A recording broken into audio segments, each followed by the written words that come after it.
നടൻ കലാഭവൻ നവാസിന് വിട. ചോറ്റാനിക്കരയിലെ ഹോട്ടലിൽ മരിച്ച നിലയിൽ കണ്ടെത്തിയ നടന്റെ മൃതദേഹം പോസ്റ്റ്മോർട്ടത്തിനു ശേഷം ബന്ധുക്കൾക്ക് വിട്ടു നൽകി. വൈകിട്ട് 6 മണിക്ക് ആലുവ ടൗൺ ജുമാ മസ്ജിദിലാണ് ഖബറടക്കം. ഹൃദയാഘാതമാണ് മരണകാരണമെന്നാണ് നിഗമനം. അസ്വാഭാവിക മരണത്തിന് പോലീസ് കേസെടുത്തിട്ടുണ്ട്. നവാസിന്റെ അപ്രതീക്ഷിത വിയോഗത്തിന്റെ ഞെട്ടലിലാണ് കലാകേരളം. നവാസും നിയാസും ഈ പറയുന്നവര് വളരെ പോസിറ്റീവായിട്ടുള്ള ആർട്ടിസ്റ്റുകളാണ്. നവാസും നിയാസും. എനിക്ക് ഇവിടെ ഞങ്ങൾ പുതിയ റോഡ് വന്നു കഴിഞ്ഞ സമയത്ത് എൻ്റെ ഇരട്ട കുട്ടികൾ പറഞ്ഞ സമയത്ത്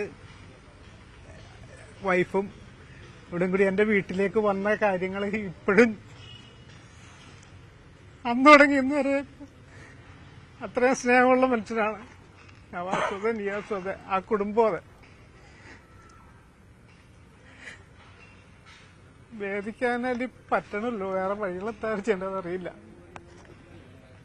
നവാസിന്റെ വിയോഗം എന്ന് പറയുമ്പോൾ ഒട്ടും വിശ്വസിക്കാൻ പറ്റില്ല. ഇത് അറിഞ്ഞപ്പോൾ തന്നെ. കാരണം ഞങ്ങളുടെ ആ കുടുംബത്തിലെ ഒരു മെമ്പറാണ് മിമിക്രി ആർട്ടിസ്റ്റ് അസോസിയേഷന്റെ.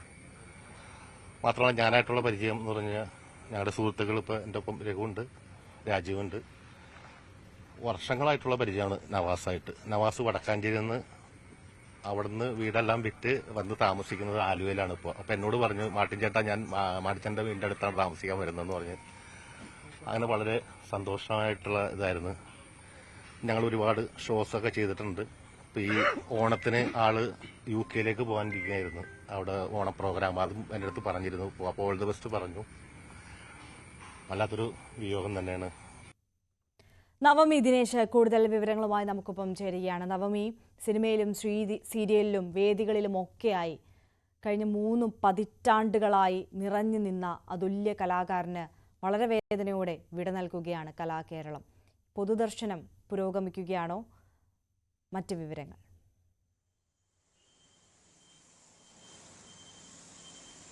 ആര്യ, കലാഭവൻ നവാസിന്റെ മൃതദേഹം ഉച്ചയോടുകൂടി ഏകദേശം 12:30 പോസ്റ്റ്മോർട്ടത്തിന് ശേഷം ബന്ധുക്കൾക്ക് വിട്ടു നൽകി. വീട്ടിൽ പൊതുദർശനമുണ്ടെങ്കിൽ പോലും അവിടെ മാധ്യമങ്ങൾക്ക് പ്രവേശനമില്ല.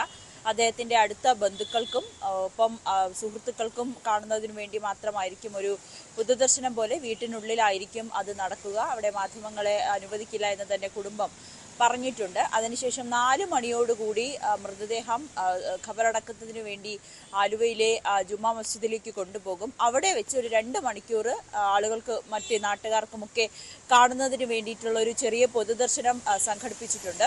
അതിനുശേഷം 6:30 മൃതദേഹം ഖബറടക്കുക എന്നാണ് കുടുംബാംഗങ്ങൾ അറിയിച്ചിരിക്കുന്നത്. ഏറെ വേദനയോടുകൂടി തന്നെയാണ് അദ്ദേഹത്തിന്റെ സുഹൃത്തുക്കളടക്കം പോസ്റ്റ്മോർട്ടം നടന്ന കളമശ്ശേരി മെഡിക്കൽ കോളേജിലേക്ക് എത്തിയത്. അദ്ദേഹത്തിനോടൊപ്പം നിന്ന് അല്ലെങ്കിൽ അദ്ദേഹത്തിന്റെ കൂടെ തന്നെ ഈ ഒരു മേഖലയിലേക്ക് കടന്നു വന്ന ഒരു കൂട്ടം അദ്ദേഹത്തിന്റെ പ്രിയപ്പെട്ട സുഹൃത്തുക്കൾ, ഹരിശ്രീ അശോകൻ, കലാഭവൻ, ഷാജോൺ, കോട്ടയം നസീറിനെ പോലെ നിരവധി താരങ്ങളാണ് അവിടെ എത്തിയത്. അദ്ദേഹത്തിന്റെ വേർപാട് അവർക്കൊക്കെ ഉൾക്കൊള്ളുന്നതിന് അപ്പുറമായിരുന്നു. കാരണം 51 വയസ്സ് മാത്രമാണ്. ഇപ്പോഴും സിനിമയിൽ സജീവമായിരിക്കുന്ന ഒരു വ്യക്തി അവസാന നിമിഷം പോലും, മരണത്തിന് മണിക്കൂറുകൾ മുമ്പ് പോലും സിനിമാ ഷൂട്ടിൽ നിന്നും ഹോട്ടൽ മുറിയിലേക്ക് തിരികെ എത്തിയതാണ്. അതിനിടയിലാണ് ഹൃദയാഘാതമുണ്ടായി മരണപ്പെടുന്നത്. ഏറെ വേദനയോടുകൂടി തന്നെയാണ് കലാകേരളം ഈ ഒരു വിയോഗത്തെ കേട്ട് അറിഞ്ഞത്. മോഹൻലാൽ, മമ്മൂട്ടി അടക്കമുള്ള പ്രധാനപ്പെട്ട താരങ്ങളെല്ലാം സോഷ്യൽ മീഡിയയിലൂടെ അദ്ദേഹത്തിനെ ഓർത്തുകൊണ്ടുള്ള വേദനാജനകരമായിട്ടുള്ള കുറിപ്പുകളൊക്കെ ഇട്ടതും നമ്മൾ കണ്ടതാണ്. എന്തായാലും വളരെ ഞെട്ടലോടുകൂടി തന്നെയാണ് കലാഭവൻ നവാസിന്റെ മരണം. ഇന്നലെ രാത്രിയോടുകൂടി ചോറ്റാനിക്കര ഹോട്ടലിൽ വെച്ചായിരുന്നു അദ്ദേഹത്തെ മരിച്ച നിലയിൽ കണ്ടെത്തുന്ന സാഹചര്യം ഉണ്ടായത്.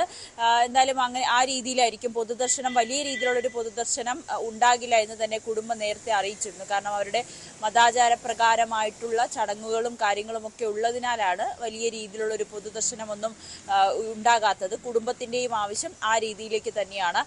ഈ അദ്ദേഹത്തിൻ്റെ സിനിമകൾ, നിരവധി സിനിമകൾ, വെട്ടമായിക്കോട്ടെ, മാട്ടുപ്പെട്ടി മച്ചാൻ, അങ്ങനെ നിരവധി, ജൂനിയർ ബാൻഡ്രിക്ക് പോലുള്ള സിനിമകളിലൊക്കെ ചെറുതും വലുതുമായിട്ടുള്ള നിരവധി വേഷങ്ങൾ അദ്ദേഹം ചെയ്തിട്ടുണ്ട്, നിരവധി സ്റ്റേജ് ഷോകൾ ചെയ്തിട്ടുണ്ട്.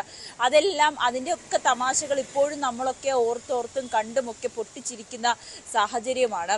ഈ കൊടകര എന്ന അദ്ദേഹത്തിന്റെ ആ ഒരു പ്രശസ്തമായിട്ടുള്ള ആ സ്ഥലപ്പേര് പറയുന്ന രീതിയൊക്കെ ഇപ്പോഴും നമ്മൾ ആ സ്ഥലപ്പേര് പറയുമ്പോൾ പോലും ആ ശൈലിയിലാണ് നമ്മളൊക്കെ പറയുന്നത്. അത്രമാത്രം മലയാളി പ്രേക്ഷകരെ ചിരിപ്പിക്കുവാനും പിടിച്ചിരുത്തുവാനും ഒക്കെ കഴിഞ്ഞ ഒരു നടൻ കൂടിയാണ് കലാഭവൻ നവാസ്.